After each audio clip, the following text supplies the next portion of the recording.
Class 8 science में हम आज आपको नया चैप्टर शुरू कर रहे हैं। चैप्टर आपका है 7 और चैप्टर का नाम है सेल। ठीक है, तो सेल क्या होते हैं 1665 से पहले किसी को नहीं मालूम, 65 से पहले सेल क्या होते हैं किसी को नहीं पता था। सबसे पहले सेल की खोज किसने की थी? रॉबर्ट हुक ने। सेल की खोज किसने की? रॉबर्ट हुक ने। उन्होंने क्या था, एक कार बार थी, उससे उन्होंने माइक्रोस्कोप के थ्रू उसको देखा था और जो सेल थी वो डेड सेल थी, मतलब जीवित कोशिका नहीं थी। सेल को हिंदी में बोलते हैं कोशिका, ये जीवित कोशिका नहीं थी, डेड थी, मरी हुई थी। लेकिन इनको खोजने का जो श्रेय है इन्हीं को दिया जाता है कि सबसे पहले इन्होंने खोजी। जीवित कोशिका सबसे बाद में आई, उसके बाद में जीवित कोशिका खोजी गई। सेल की जो डेफिनेशन होती है तो होती है cell is the smallest structure unit of living organ. जो सेल है किसी जीवन की सबसे छोटी इकाई है, क्योंकि जो हमारा शरीर बना है उससे बना हुआ है, सेल से। ठीक है, सेल हजारों सेल मिलकर, लाखों करोड़ों सेल मिलकर क्या बना है? शरीर बना है। जब सेल से सेल मिलता है तो क्या बनता है? टिश्यू। जब टिश्यू मिलते तो क्या बनता है? ऑर्गन। और जब ऑर्गन मिलते हैं तो ऑर्गन सिस्टम, और जब ऑर्गन सिस्टम मिल जाते हैं तो बॉडी बनती है। तो इसके सेल का साइज, लेंथ, लार्जेस्ट पे भी डिपेंड करेगा। देखिए यहाँ सेल कई साइज के होते हैं, तो पहले हमने दिया है स्मॉलेस्ट। जो स्मॉलेस्ट सेल है वो बैक्टीरिया है।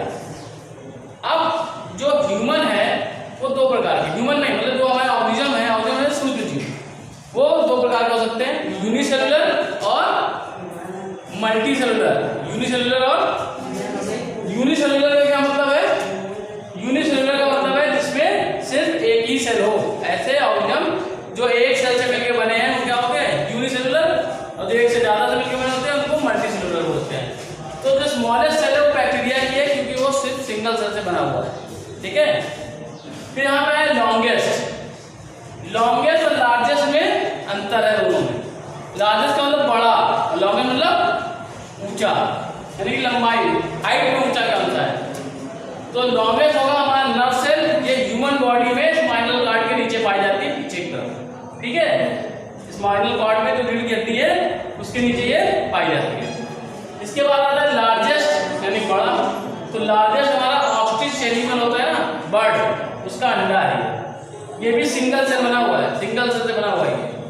ठीक है, जो मुर्गी अंडा देखते हो वो भी सिंगल सेल से बना हुआ है। लेकिन सबसे बड़ा सेल कौन सा है? ऑस्ट्रिच का है। सबसे बड़ा है नर्व सेल, छोटा है।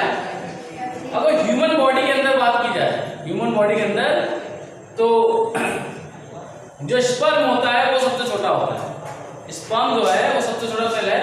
लॉन्गेस्ट में वही आ जाएगा नर्व सेल। ठीक है, और बिगेस्ट में आ जाएगा ओवम, सॉरी ओवम में एग। ह्यूमन जो फीमेल पार्ट होता है उसमें एग होता है, वो सबसे बड़ा होता है।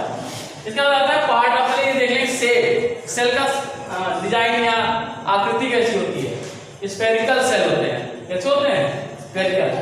तीन तरह के स्फेरिकल, स्पेंडल और ब्रांच सेल।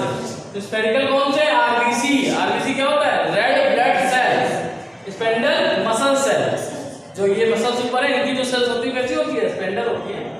फिर ब्रांच सेल। ब्रांच सेल कौन सी है? Nerve cell. नर्व सेल में क्या होता है? ब्रांचें निकली हुई होती हैं। ठीक है, बुक में आप देखना हमने बना हुआ स्ट्रक्चर इसका। इसके बाद आते हैं पार्ट ऑफ सेल। तो पार्ट ऑफ सेल में जो आपके कोर्स में वो तीन पार्ट यानी कि सेल मेम्ब्रेन, साइटोप्लाज्म और न्यूक्लियस। सेल मेम्ब्रेन क्या होता है? जो सेल की आउटर कवरिंग है, सेल की आउटर कवरिंग जिसके अंदर सारी चीजें हैं, ये हमारा सेल मेम्ब्रेन है। ये जो नीचे वाला हमने बनाया है राउंड शेप, ये है एनिमल सेल।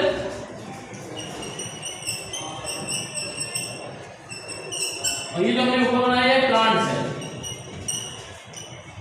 ठीक है, तो जो सेल मेम्ब्रेन होता है वो एनिमल सेल में भी होता है और प्लांट सेल में भी होता है। ये मैंने पतली वाली लाइन अंदर बनी हुई है वो एनिमल सेल के अंदर का पार्ट है, ये सेल मेम्ब्रेन। और ये पतली लाइन बनी है इसके लिए एनिमल सेल के लिए, प्लांट सेल के लिए, दोनों में सेल मेम्ब्रेन है। तो दूसरा पार्ट क्या आता है? साइटोप्लाज्म। क्या है? साइटोप्लाज्म। ये जो हमारा सेल मेम्ब्रेन होता है वो सेमी परमेबल होता है। सेमी परमेबल का मतलब क्या है? Permeable, semi permeable, impermeable. Permeable का मतलब होता है जिससे चीजें आर चाय छन्नी है, डालते हो पानी बाहर निकल जाता है, तो सेमी परमेबल है। चाय को तो पार होने देता है लेकिन चाय पत्ती को पार नहीं होने देता, वो सेमी परमेबल है। परमेबल क्या होता है? जो सारी चीजों को बाहर आने जाने देता है, गेट लगा हुआ कुछ भी आ जाए कोई दिक्कत नहीं। और इम्परमेबल का मतलब होता है प्लास्टिक, जैसे नहीं होता प्लास्टिक बैग में क्या बाहर निकलता है नहीं, वो क्या है? इम्परमेबल है। इसके बाद साइटोप्लाज्म और living function take place. Cytoplasm क्या है? साइटो जो शब्द यहाँ यूज किया गया है साइटो, ये बायोलॉजिकल नेम है किसका? सेल का। और प्लाज्मा का लिक्विड, जो इस सेल के अंदर लिक्विड भरा है, जो सेल के अंदर लिक्विड भरा है क्या बोलते हैं? साइटोप्लाज्म। ये प्लांट सेल में भी होता है और एनिमल सेल में भी होता है, ठीक है। और जो भी हमारा सेल के अंदर कार्य हो रहा है वो यही काम करता है, इसी का काम करता है। एक क्वेश्चन भी है आपको ऑप्शनल में, तो दिखा भी हमने, all living function take place. जितने भी जीवन में जरूरी कार्य हो रहे हैं यही होते हैं, ठीक है। और इसके अंदर क्या क्या मिलता है हमको? तो साइटोप्लाज्म के अंदर हमें मिलता है माइटोकॉन्ड्रिया, जीबी हमें लिख दिया है, गोल्गी बॉडीज आर राइबोसोम, ठीक है। माइटोकॉन्ड्रिया क्या है? तो ये जो बना हुआ है ये माइटोकॉन्ड्रिया। माइटोकॉन्ड्रिया दोनों में होते हैं। माइटोकॉन्ड्रिया क्या होता है? पावर हाउस ऑफ सेल, ठीक है। इसके बाद गोल्गी बॉडीज क्या है? ये गोल्गी बॉडीज है, दोनों में होगी। गोल्गी बॉडीज क्या होती है? गोल्गी बॉडीज का काम है कि क्या चीज अंदर आएगी क्या बाहर जाएगी, इसको कंट्रोल करता है। इसके बाद हमारा ये बना एक वैक्यूल है बेटा, ठीक है।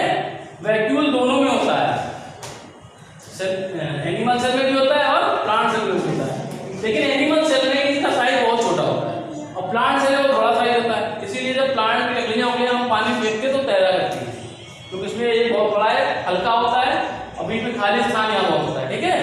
इसको हिंदी में रिक्तिका बोलते हैं। क्या बोलते हैं? रिक्तिका। क्या जिसमें स्पेस हो। तो गोल्गी बॉडीज भी दोनों में होता है, लेकिन फर्क क्या है? एनिमल सेल में छोटा होता है, प्लांट सेल में बड़ा होता है। फिर आता है cell wall. Cell wall animal cell में नहीं होता है, एनिमल सेल में नहीं होता है, प्लांट सेल में होता है। इसी की वजह से जो हमारे प्लांट होते हैं वो ठोस होते हैं। प्लांट को दबा लेते हो क्या? ऐसे बड़ा हो गया तो दबा नहीं पाते ना, क्योंकि सेल वॉल उसमें मौजूद है, वो उसको सपोर्ट करता है, ठीक है। और जो अंदर जो साइटोप्लाज्म है हमारा, उसको बाहर भी निकलने देता है। सेल मेम्ब्रेन तो निकल जाने देगा, लेकिन जो सेल वॉल है उसकी वजह से अंदर का लिक्विड ड्रॉ है, क्या पेड़ से बाहर निकलता है, उसको काट दें। सेल वॉल के ऊपर वाला है उसको काट दे चाकू से, उससे रस निकलने लगता है ना।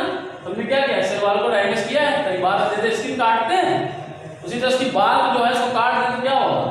अंदर का जो लिक्विड बाहर आएगा, उसको पेड़ को उस तरह छील दे अपनी तरफ, क्या हो? पेड़ सूख जाएगा। क्यों?